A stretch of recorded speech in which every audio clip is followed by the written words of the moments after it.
আমার চ্যানেলে তোমাদের সবাইকে স্বাগতম। আমি আজকে বানাবো ভাপা ইলিশ। ভাপা ইলিশ বানানোর জন্য দেখো আমি মাছটিকে কেটে পরিষ্কার করে ধুয়ে নিয়েছি।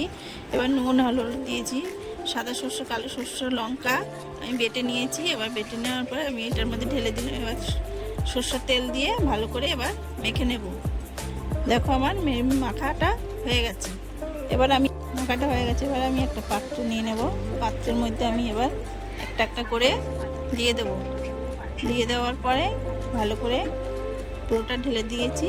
এবার দেখো লঙ্কা দিয়ে দেবো, উপর দিয়ে সর্ষের তেল দিয়ে দেবো। এবার আমি বাটিতে জল বসিয়ে মাছটিকে ঢেকে সেই জলের মধ্যে ভাপা দেবো।